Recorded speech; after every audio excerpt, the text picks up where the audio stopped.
second to none. It's been the greatest experience working alongside some of the most amazing young people that today still continue. We are very good friends and like a Navy family. So it really becomes part of your not only your fabric, but part of what you call home and family, or your Navy family gained.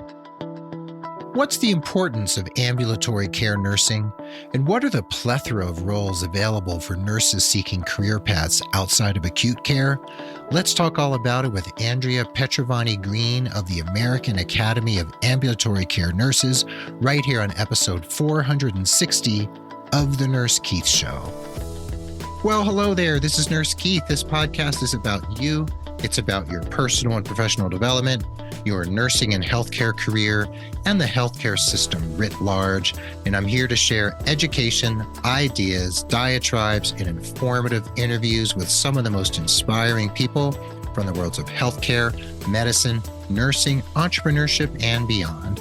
I always love having you along for the ride, and I thank you from the bottom of my nurse podcaster's heart for being part of the growing Nurse Keith Nation.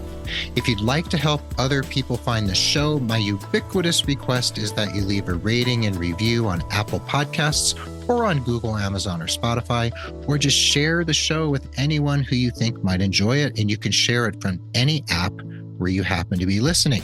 And if you'd like to become a patron, you can go to patreon.com, patreon.com/Nurse Keith. Some people pledge as little as $2 a month to support the show, which is actually a bigger help than you might imagine. And if you'd like to pledge a little bit more, I will send you tokens of my deep and undying gratitude via the good old U.S. Postal Service. That's right, something actually in your mailbox. I appreciate you all so much, however you want to support the show, including doing what you're doing right now, which is listening, which is the most important thing you can do for a podcast, actually. You can head to nursekeith.com, look at the drop-down menu labeled podcast to see the show notes, and the show notes are pretty much in any app where you're listening, like Castro, Overcast, etc. You can find the links there to everything we will talk about today. And like I said, we're here with my new friend and colleague, Andrea Petrovanie Greene. She is one of the directors of the American Association of Ambulatory Care Nurses and also the secretary. And Andrea, it's great to have you here. And as some people might know, who've listened to the show for a while and are aware of my career trajectory, I've been an ambulatory care nurse for my entire 27, almost 28 years as a nurse. So ambulatory care nursing couldn't be closer to my heart because I have actually, and I'll whisper this, never worked in a hospital. So that's just my story. So you've had a really interesting career. And the first thing I want to ask you is, where did being in ambulatory nursing first cross your path? And how did you first start out in nursing in general? Okay. So thank you again for this opportunity. It's very exciting to share with part of my career and my journey in ambulatory care nursing and where I am today. As far as my very first, as far as I can remember, ambulatory care experience that I knew of, that I was like, oh, I get it. This is ambulatory care. I was assigned at the Naval Medical Center, Bethesda. And I had an opportunity where they were actually piloting and wanted some of the nurses to go to the clinics and have that experience with, of course, a lot of coaching, training, and just really an opportunity to branch out in ambulatory care and have that role in terms of part of our experience and opportunity. So I'd done inpatient for probably 3.5, 4 years at that point, and I had the opportunity to transfer to the Orthopedics Clinic.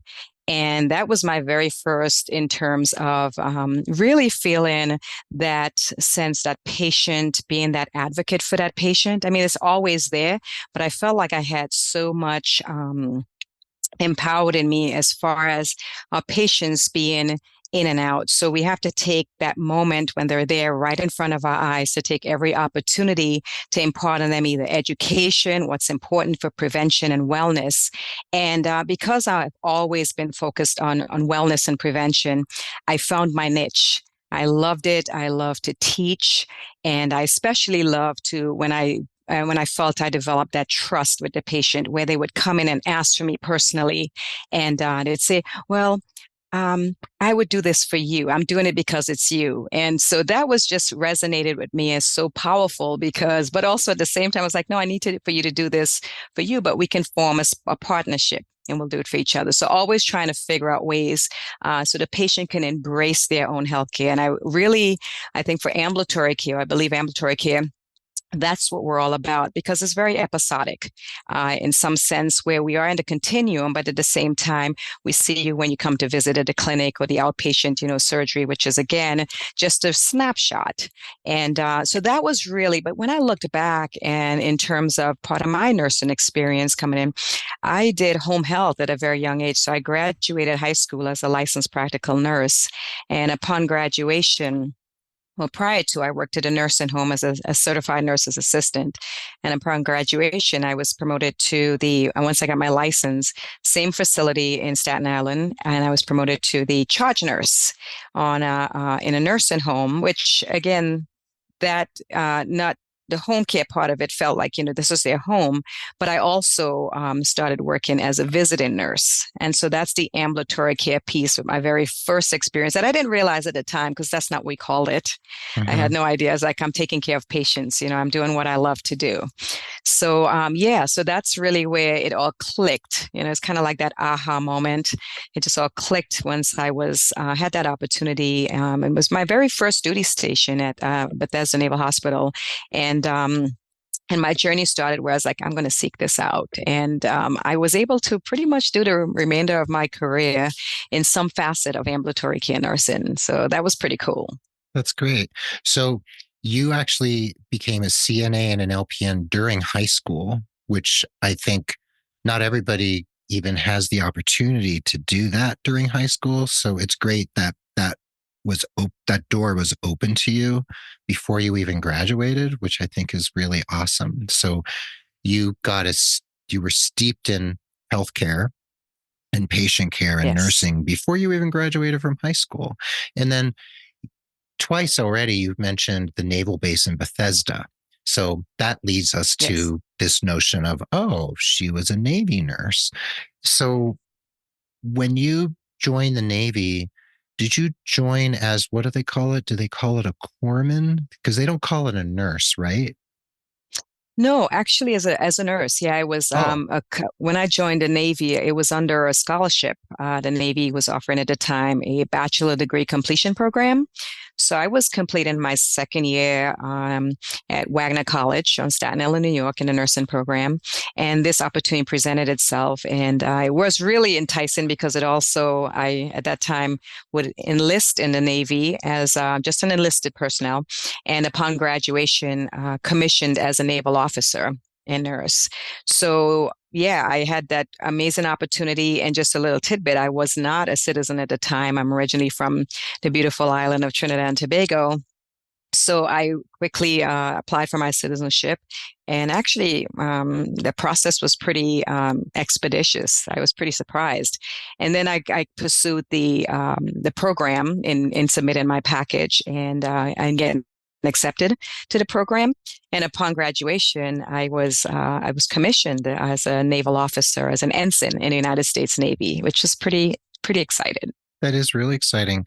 And in the Navy, don't they have corpsmen, which are medical personnel, right? Is that another type of medical provider in the Navy? Yes, it will be synonymous to a medic in the To a Army, but they medic. really do have, yeah, when people think, because a lot of times people associate Army more so in some aspects. But yes, the corpsman, which amazing opportunity to work alongside and train as a very young nurse. And I will tell you, my corpsman also taught me so much in terms of, especially when it came to doing labs and, just helping manage most challenging part I felt was really that management part and trying to get, things in terms of your day going and established.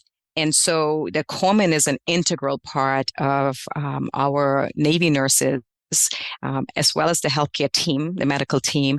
And they do some amazing things. They have amazing experiences. Some are actually going and do their licensed practical nursing. Some continue in a program that's called the Medical Enlisted Commission Program, and to become a nurse. So second to none, it's been the greatest experience working alongside some of the most amazing young people that today still continue. We are very good friends and like a Navy family. So Mm-hmm.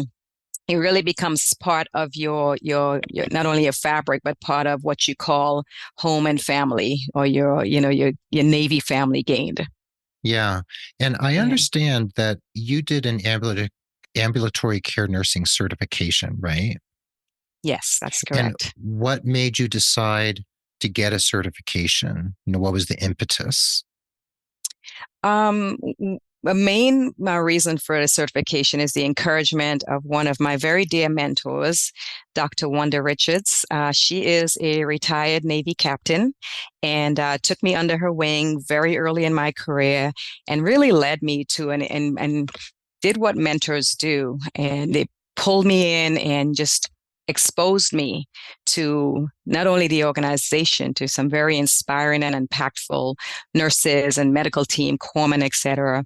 That's just, part of my trajectory in coming, in my journey, or my continued journey. So Dr. Richards, Wanda Richards, she has been instrumental. I call her Mama Wanda. She has been instrumental in my career, and certainly in this certification. We both took the certification exam together.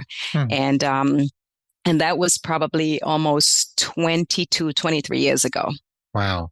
And when you and I first connected and had a chat a few weeks ago, you told me that your ambulatory care nursing certification was central to you landing a particular opportunity with the Navy on one of their hospital ships. So why was that certification so central to that particular opportunity? And what did that even look like once you were brought on to that mission?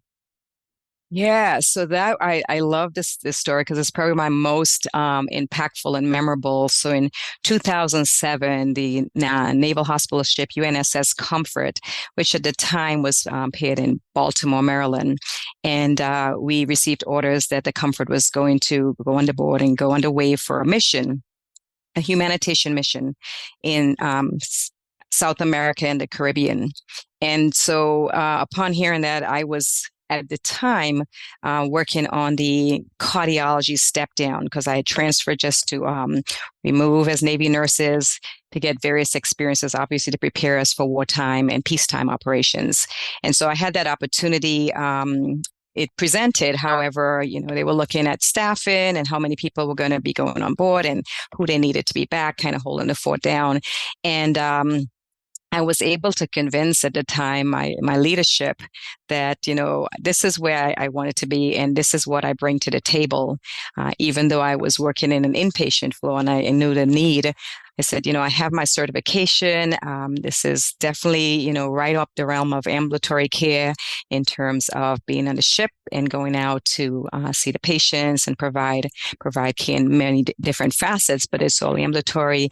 And so I was able to really use that certification piece to say, hey, I'm your person. Pick me. And I had to wait, and they had to do it, which I understand after, being in key leadership positions. I understand you have to look at the big picture. And so, as I waited patiently to find out if I was selected, I was very excited. In addition to then Captain Wanda Richards was one of the senior nurses on that mission as well. So I was excited to be going with my mentor. And it was a great opportunity. I'm getting goosebumps because it's probably one of my most memorable, especially when I had the opportunity to visit and serve as an ambassador of my country, Trinidad and Tobago. And that was really cool, going back home, as an ambassador for the United States, and representing the United States and what we do, and the goodwill, in addition to, we always say winning their hearts and minds, but we always want to make sure that other countries know that we're here, and to embrace that, taking care and caring for our neighbors, if you will.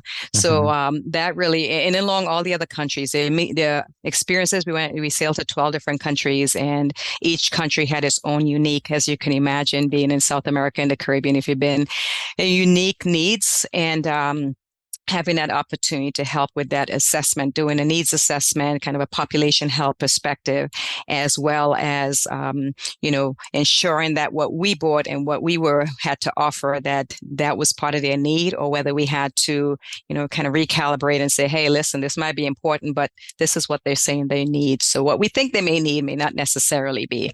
So that was being part of that process. And I had the unique opportunity to work in medical operations. So we worked very closely with the line officers and the Commodore, again, making those critical decisions every day, having those debriefs, discussing what went right, what can we work on, what can we improve on. So looking for opportunities and lessons learned. It was just an amazing, teachable, learning, and all around opportunity that highlighted my career in terms of what truly the ambulatory piece meant, and bringing that. And actually, Dr. Richards and I published an article from that mission in the viewpoint of AAACN. So we captured all those moments and shared it with everyone, so they have an opportunity to learn and know more what we do as Navy nurses, and how we gel with the community, coalesce, I should say. Yeah, and that's a great story about how a certification can open the door to opportunity that you may have gotten otherwise, but it might have been the thing that put your resume over the top, so to speak. And you were able to really kind of push that as, I have this particular certification and I have these qualifications. And I understand you even went on to do your clinical nurse specialist master's while you were in the Navy too. So it sounds like you took a great deal of advantage of being in the Navy and everything that it offered to you. And you even were one of the first nurses at Guantanamo, which was then Camp X-Ray, right? That was, pardon me, prior to the Army and Marines taking over. So that must have been a very interesting experience as well. Yes, absolutely. So many interesting and amazing experiences, and definitely with the help of my mentors, just leading to help and guide me along the way in opportunities that presented itself. And all they asked for was to pay it forward, which is that's been my mantra. If I can bring somebody along and help them in terms of getting to the next level or realizing their dreams.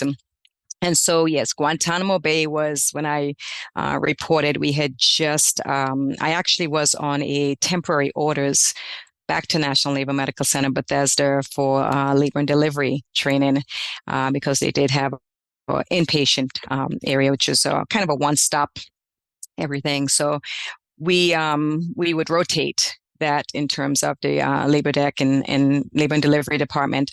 And I was at Bethesda when the unfortunate September 11th happened. I was remembered vividly. I was training to do a newborn transport, and that's when we started to hear news of the first tower. So I was delayed in returning to Guantanamo for, I think, about 2 or 3 weeks. So I ended up, working labor and delivery and postpartum until I was able to fly back to the island. And once I returned, it was definitely a whole different scenario, because we already had received some news that we potentially will be receiving the detainees, that they were going to be sent to Guantanamo Bay and housed. So quickly the island moved from like kind of Mayberry, slow little island to, from 0 to 100. In preparing for those. And I was selected at the time for one of my other great mentors. He's since passed away, is Captain Albert Shimkers, who was the commanding officer at the time. And he said, I want you to go. He said, I believe this is something that you can totally handle. And if you say no, it's okay.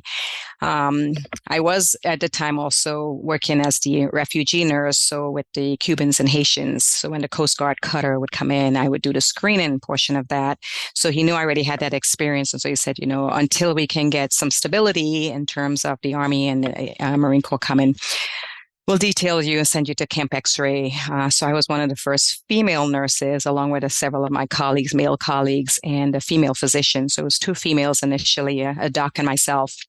And then so we went on to do what really learning as we go. This is something that was totally foreign, and the exposure itself was very, not only intimidating, it was scary, very scary at times, just knowing who we were dealing with and how they feel about women, quite frankly. And so, but we received great training, constantly training up, and we felt pretty, safe in regards to our Army counterpart and the folks that were protecting us. So yeah, that was, when I look back on that experience and the many, many amazing experiences I've had, I would do it all over again. So he was like, well, how did you feel? Would that be something? Were you angry? Were you upset? And I said, no, we're here to provide care. And, I have to put my feelings aside, regardless of what I think, and do what we know we do well. And then back to just real quick, as far as my master's degree, yes, the Navy, they paid for my master's degree, which was awesome. I attended Catholic University, and actually my focus there was care of the vulnerable population. So a lot of community public health focus. And while I was there, I actually picked up some public health courses at George Washington University, GW, and because they had a memorandum of understanding. But it was a great program with Sister Rosemary Donnelly, and we really had some stellar clinicals that were just really brought you, really made you realize how much need there is in the community, and also the fact that, just sometimes doing the littlest thing made all the difference in somebody's life. And that could be just sitting and listening to their story. And just being present, how impactful that was and how they remembered you. One of my rotations was at the VA Medical Center there in DC, and I met another great mentor, Pam Rochelle. She was a family nurse practitioner and was my preceptor, and I actually did two preceptorship with her, and she really took my hand and guided me in terms of managing diabetics and how we really it's a lot of teaching and education, but it's building the trust. So I constantly saw that theme of building the trust with a patient that is so imperative. You can tell them all day, every day, but if they don't feel that trust, if they don't feel that partnership or relationship, chances are they're probably not going to do what they need to do for their health. Very true. So, you've had this storied career that's been really fascinating, really interesting, very varied. You've been in the right place at the right time and maybe put yourself in the right place at the right time for some opportunities that many people would, give their eye teeth for.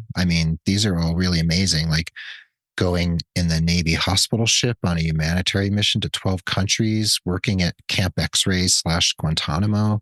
You've done some really incredible things, and it all started with becoming a CNA and an LPN during high school. So you've been hard at it for a long time, and all these experiences you've had reflect on the person you are and the mentors who've been drawn to you and you to them, who've kind of lifted you up and let you sort of stand on their shoulders. And when we come back from the break, I'd like to talk about the AAACN and the organization, your involvement in it. And I have some questions to clarify about ambulatory care nursing that some listeners might be interested in. So hang in there with us. We'll be right back for the second half of episode 460 with Andrea Petrovanie Greene of the American Association of Ambulatory Care Nurses. Hey everyone, let's take a quick pause for the cause, shall we? I can't believe we have over 400 episodes of the podcast now, and that's over 400 good reasons to become a patron. If you find value in the Nurse Keith Show, please consider becoming a patron of the podcast at Patreon. That's patreon.com/Nurse Keith. You can always listen for free, of course, but if you'd like to pledge as little as $2 a month, that would be an awesome way to help me cover the costs of producing the show and show your support. And if you can pledge more, you'll receive some cool prizes and premiums as my gift to you. If you'd like to do me the honor of becoming a patron, Again, head over to patreon.com/Nurse Keith. I'd appreciate it so very much. Now, let's get back to today's conversation.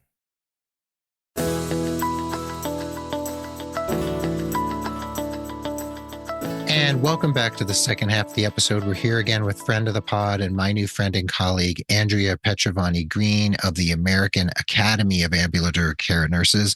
And I have to make a correction right now. I've said American Association a couple times, and it's the American Academy of Ambulatory Care Nurses, the AAACN. So my first question for this second half, Andrea, is this. I've been an ambulatory care nurse for a really long time, my whole career, almost 30 years. And I know what I consider ambulatory care, but what does the AAACN call ambulatory care nursing in terms of defining it? Is there anything, is it basically everything outside of the hospital, or is it a little more refined than that? A little bit more refined, but yes, in as a whole, everything outside of hospital. We do have clinics, right, within hospitals that are ambulatory, surgical clinics, et cetera. So that's all ambulatory. So basically, it's really shaping care where life happens. So wherever we are as ambulatory care nurses, wherever life happens, that's where we are. And so that includes home health, school nursing, and the list continues. And again, some people is like, well, I really don't understand what you do. What's the impact? And that may be a question. But I feel like we're at the front line of everything. We're the gatekeepers. And our goal is, the prevention and wellness, ensuring that we do advocate for our patients, that they do understand in some guys different facets of it as far as care coordination. So if there's, for today, we have a lot of chronic diseases, and we know that we struggle with that. We see how much the healthcare cost. And our goal is to keep you healthy and well, and as not anything about hospital nurses, but we want to keep you healthy or home, right? Because that's where people seem to do better and thrive better overall. Mm-hmm. And so in all facets, whether it's home health visiting, outpatient surgery, school nursing, at the hospital, outpatient clinics in the hospital, all those areas, again, ambulatory care nurses are really at the forefront in delivering, not only just delivering, but in shaping that life of that patient, shaping that care. And so shaping care where life happens is mm-hmm. really pivotal to what we say is, that's like absolutely what we do. And with every encounter, with wherever that care is delivered, from the ambulatory nursing perspective, is we're having an impact on that patient as well as the entire healthcare team. But we're doing the advocating right up front, when we meet the patients. A lot of education, forming those partnerships, defining what's important in terms of, and having those patients, really understand the why.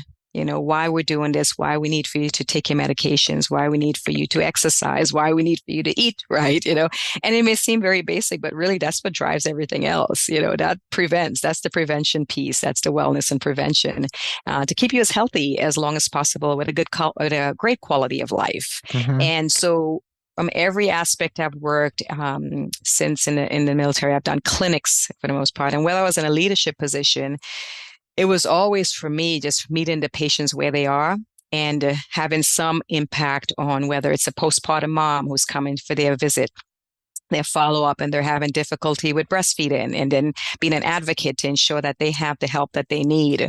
And just, trying to alleviate some of that anxiety and that comes along with, oh my God, I'm, in a place where it's foreign to me and I don't know what's going to happen to me. And so being able to, walk the patient through the process so they understand what to expect and try to, again, alleviate some of that anxiety and that fear. And mm-hmm. sometimes just taking their hands and holding their hand and saying, I'll be with you every step of the way. It's okay. For a surgery part, when I did ambulatory surgery, it was, again, a joy to see the patient, to do their pre-op and do all their teaching and counseling. be there during the procedure. If it was a minor procedure, I would follow them through the minor procedure, and then the post-op, time. So where we get, hey, how's it going? What are the things? What questions do you have? How are you feeling? And again, I tell people, and just making those phone calls. We do a lot of phone calls. Talking over the phone. Reaching back to the patient. And I would tell you how many times it's been so satisfying to hear the patient say, "Thank you so much for calling. It just makes me feel better that somebody knows that I'm here." So that Mm-hmm. was always, to me, it clicked that communication is key. It clicked that, people want to at least have some type of notion that we just didn't do a procedure and forgot about you. We're calling you back to see how you're doing. Is there anything you need? Here's your follow-up appointment. This is how so again, it may seem it's episodic in some degree, but it's also very holistic in other degrees if you look at the bigger picture, because you're having an impact on somebody's life. And potentially with that teaching, they share that with their family. And so now it becomes a force multiplier as far as, sharing that information. And some people are like, "Oh yeah, I'll get my mom to start walking with me." And I was like, it doesn't have to be anything strenuous, but, get out there, get some fresh air, be with nature. And, you're doing everything right for your body, your mind, and your spirit. So Mm-hmm. that's what has kept me so passionate in terms of not only what I love doing is taking care of patients and making a difference, but in realizing the impact and all that I learned from my patients. And I've told them a lot of times, I said, I learn more from you than you learn from me. You just don't realize it. And Right. and a lot of times it's really encouraged me to start journaling and really refocusing and repivoting on some things that I do in my life that was inspired by a patient, quite frankly. So yeah, it's been, and it continues to be a passion where, it's exciting, and then the great thing about nursing and ambulatory care nursing is that you really can impact a patient from anywhere. And shape their life from anywhere. I mean, I don't have to be in the nurse role per se, but as I'm walking through my neighborhood and somebody's like, "Hey, I heard you're a nurse. I have a question about this." We always get that, Mm-hmm. right? That's and true. take that opportunity to really say, "Oh, wow, you know what? You're always nursing. You're always shaping care where life happens, no matter what." That's true. And I Yeah. thank AAACN for that. That's their tagline. I'm not taking credit, but just realizing that, oh, the aha moment. That's Mm-hmm. exactly what we do. Yeah.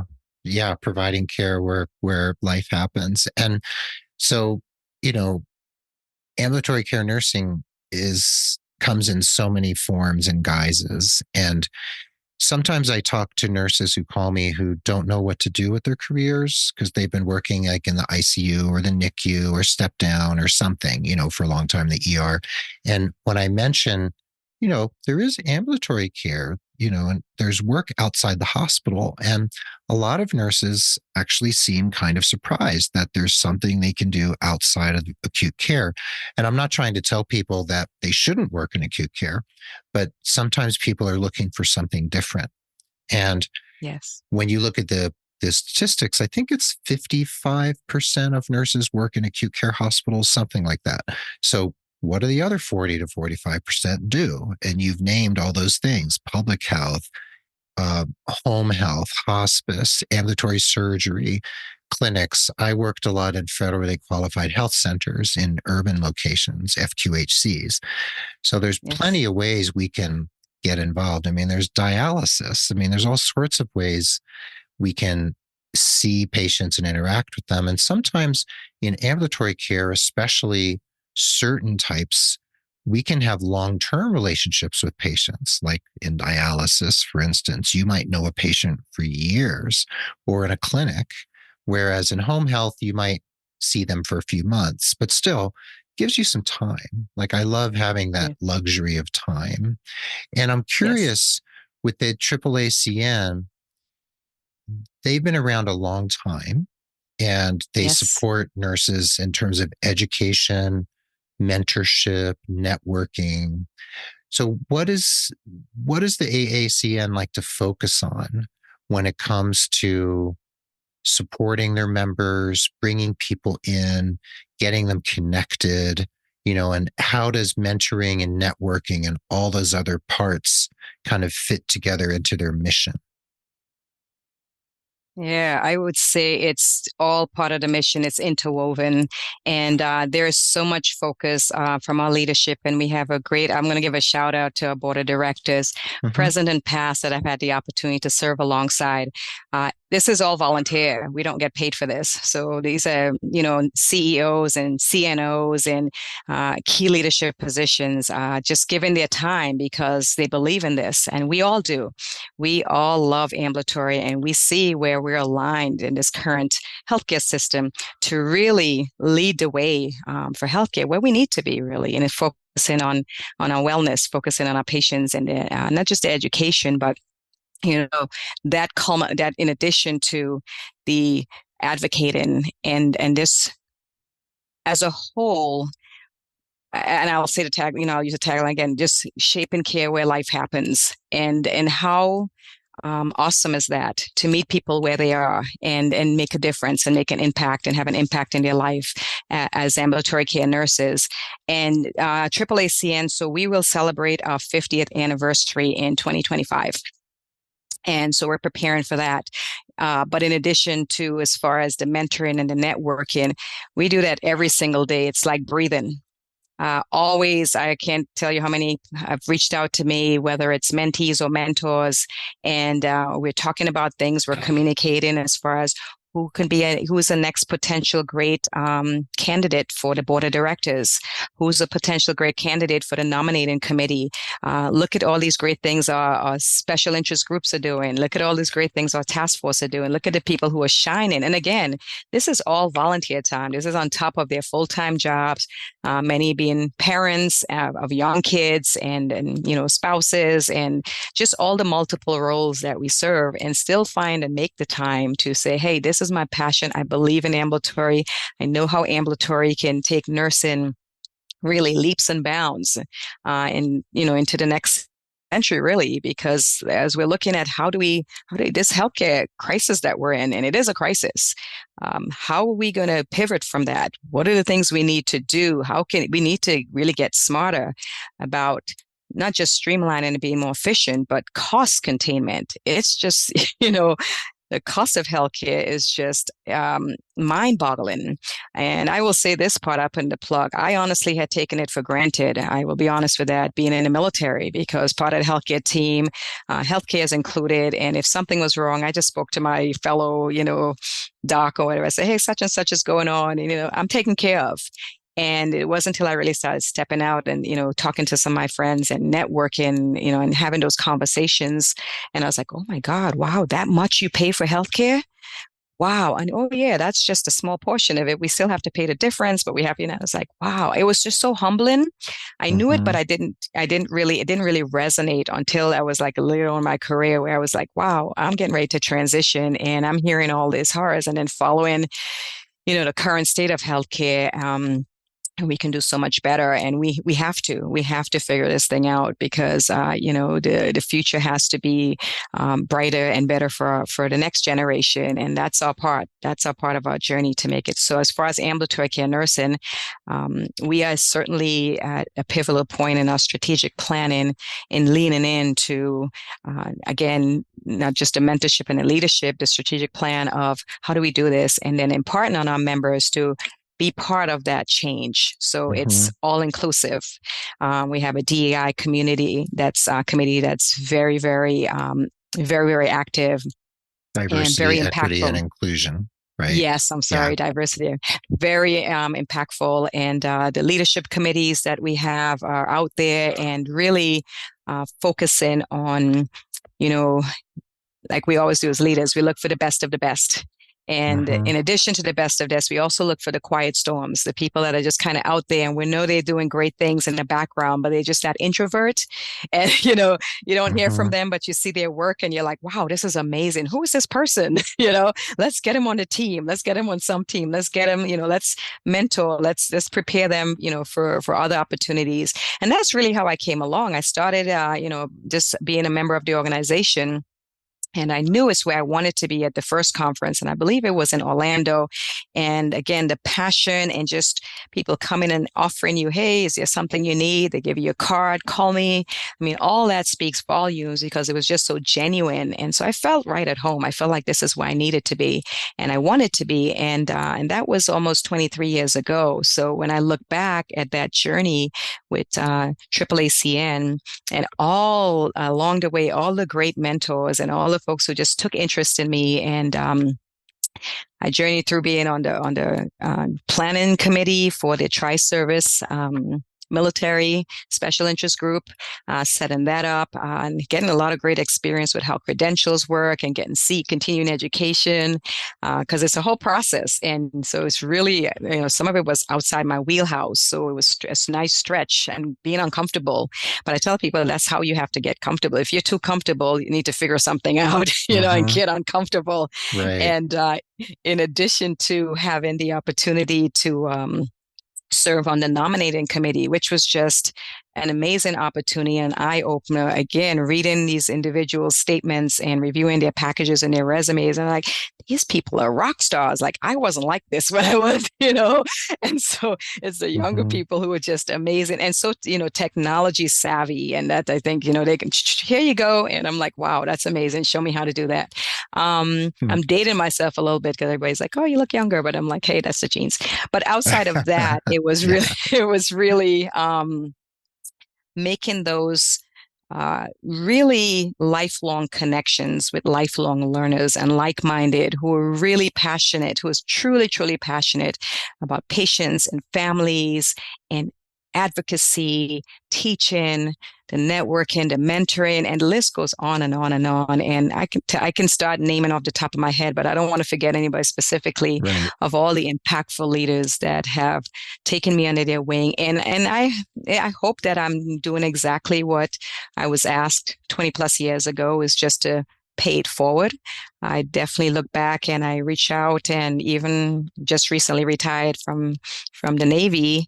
I am still very busy because I'm mentoring. It's my passion. Everybody knows when they say Petrovanie, like, yeah, she's our mentor, which it's a good feeling, but it's really comes from the heart. It really is something I'm passionate. It's not work to me, and it's just like sometimes there's an inner voice. Like, I was like, how did I think of that? And I look back, I was like, that just came so naturally. And I was like, that's just an inner voice talking to me and saying, this is what you need to deliver to this person. And I always say, be still and you'll hear things that your mind will definitely, yeah. And you're a passionate, active, very engaged, curious person, intellectually curious and obviously emotionally intelligent. And it sounds like relationships have meant a lot to you throughout your career, mentors of yours, mentoring other people, finding opportunities where you could apply yourself, where you could look for new opportunities, like, becoming a CNA and a LPN during high school, all the things you've done, joining the Navy, like everything sort of feels like it's all fit together into this tapestry of the person you are, the person you become. And it sounds like AAACN has been very central to your identity and sort of this way of embracing nursing and mentoring and networking and connecting. So I get that about you. There's this very, you're a highly relational person. I get that about you. And right now, as we're releasing this episode, it's just about at the end of Ambulatory Care Nurses Week. So it's the week that AAACN recognizes around the country in terms of ambulatory care nursing. So that's something people should be aware of, that this is a very important time in February every year for ambulatory care nurses. And, before we go, I have some questions to ask you. And I ask these of all of my guests. And I wanted to know if you'd be willing to play along answering a few questions I have for you that are not really related to what we've been talking about, but are related to you and your life. Does that sound okay? Sure. Yeah? Yes. Okay. So the first question is, how do you define success, either personally and or professionally? That's a great question. And I would say success is doing what you love. It's not the accolades are great, the certifications, all the, that Hmm. formalities. But success for me is doing what you love and waking up every day saying, yeah, this is exactly where I want to be. And this is exactly what I love as my life Hmm. doing. So yeah, just Yeah. being passionate and doing what you love. That's success to me. I had a Pretty feeling you were simple. going to say something like that. I knew you were going to say that. All right. Second question. Now, you've already named a bunch of people who were very formative to you. So, this is an opportunity maybe to revisit one of them or mention someone else. But I like to ask all of my guests to name someone who's inspired them in the course of their life, someone living or dead, someone famous, or someone who none of us would ever have known, but who's important to you. So, is there someone you'd like to mention in that capacity? Yeah, my grandmother, she raised me. Yeah. And Oh, yeah, she was a strong, unbelievably wise woman. I still think of her just about every day. Getting a little teary. yeah. Okay. Because if it wasn't for her, I wouldn't be the woman I am today.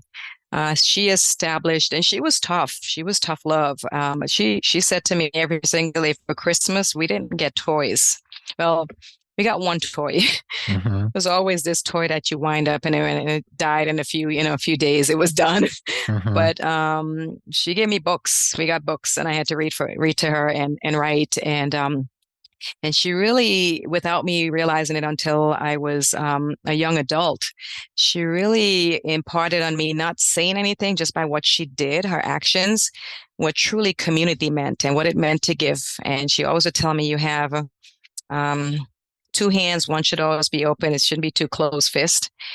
Having one to receive and one to, one to give.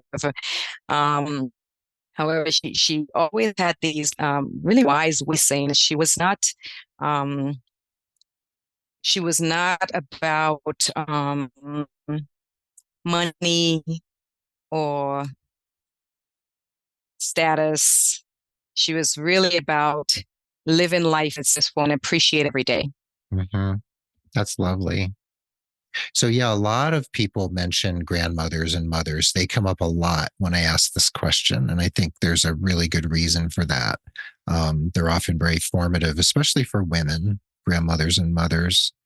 So, the third question I have for you is there a book or a movie? It doesn't have to be an absolute favorite, but something that holds a lot of meaning for you and has an impact on either the way you live your life, the way you think about relationships or work?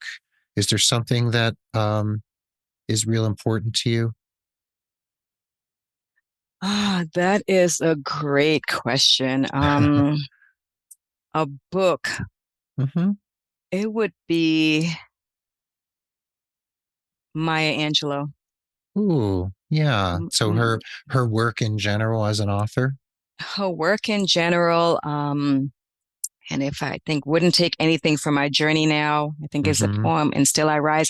Yes, because it really, for me, Maya Angelou, everybody that knows me and knows me well knows that I've been a Maya Angelou fan for, I think, when I was just a teenager. Hmm. And I would read her books and her poems and think, wow, she can be so profound with just one sentence. Hmm. One sentence would make you think about life in a whole different perspective. Yeah. And I appreciated that so much in during some of the times that was really rough and really challenging as life is. Life tends to be sometimes. And I would always reflect back on Maya Angelou. As a matter of fact, I do have a tattoo of Maya Angelou, but still like air, I rise.